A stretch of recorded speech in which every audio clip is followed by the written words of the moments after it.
Hello one and all, good evening to everyone. Once again welcome back to my channel. और आज के lecture में लोग सीखते हैं टाइप्स ऑफ ऑपरेटिंग सिस्टम। तो यहाँ पे जो मैंने लिया हुआ है 4 तरीके का है ऑपरेटिंग सिस्टम। कौन कौन सा है? तो single user single task, single user multi task, multi user multi tasking, उसके बाद रियल टाइम ऑपरेटिंग सिस्टम या फिर एम्बेडेड ऑपरेटिंग सिस्टम। आइए एक एक करके सबको समझते हैं और देखते हैं हर एक में क्या क्या होता है।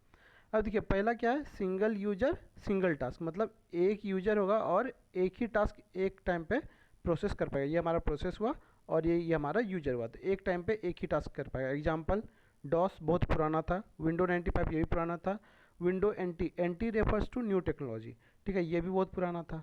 ठीक है, तो इन सब में क्या होता था, एक बंदा एक टाइम पे एक ही काम कर सकता था। ठीक है, अब यहाँ पे एंड्रॉयड भी लिखा हुआ है। कुछ लोग बोलेंगे सर एंड्रॉयड तो मल्टी है। नहीं, एंड्रॉयड सिंगल है, क्योंकि एंड्रॉयड जो हमारा यूज होता है वो कहाँ यूज होता है? मोबाइल फ़ोन में। मोबाइल फ़ोन का प्राइमरी काम है कॉलिंग करना। तो उसमें क्या हम लोग एक टाइम पे मल्टीपल लोगों को कॉल करते हैं? नहीं, एक टाइम पे एक ही लोगों को कॉल कर सकते हैं। ऐसा नहीं होता कि एक टाइम पे हम लोग 10 लोगों को कॉल करते हैं। हाँ, कुछ लोग बोलेंगे कॉल कॉन्फ्रेंसिंग करते हैं, तो उसका एक फीचर है, उसमें एडिशनल फीचर आ गया वो, ना कि वो जो है सिंगल यूजर मल्टीटास्किंग हो गया। ठीक है, तो इसीलिए हम इसको क्या किस में रखें? सिंगल यूजर सिंगल टास्किंग में। आई होप चीज़ें आपको समझ में आई होंगी। ठीक है, अब आते हैं दूसरे पे, सिंगल यूजर मल्टीटास्किंग। इसमें क्या बोल रहा है, यूजर जो होगा ना वो तो एक ही होगा, लेकिन वो मल्टीपल टास्क कर सकता है। ये हमारा टास्क हो गया या प्रोसेस। जैसे हमारा गाने सुनना, डाउनलोडिंग करना, प्रोग्रामिंग करना, साथ में इतने सारी चीज़ हम एक साथ कर सकते हैं, तो इसलिए इसको क्या बोला गया? Single user single tasking. ठीक है, अब आते हैं नेक्स्ट पे। तो क्या बोल रहा है? Multi user multitasking. ये कैसा होता है? सर्वर बेस्ड होता है। अब सर्वर पे एक साथ कई बार रिक्वेस्ट भी आता है कई लोगों का, और ये रिस्पॉन्स भी कई साथ कई लोगों को एक साथ कर सकता है। इसीलिए हम इसको क्या बोलते हैं? Multi user multitasking.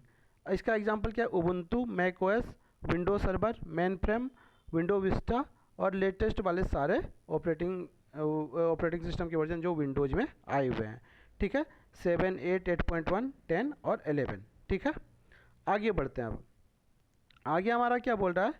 Real time operating system. ये वो ऑपरेटिंग सिस्टम है जो हमारे घर में अप्लायंसेस होते हैं, जैसे माइक्रो ओवन हो गया, उसके बाद फिर राउटर हो गया, रोबोट्स हो गया, स्कैनर हो गया, प्रिंटर हो गया, वॉशिंग मशीन हो गया, फैक्स मशीन हो गया। इन सब में भी तो कोई ना कोई ऑपरेटिंग सिस्टम होगा ना।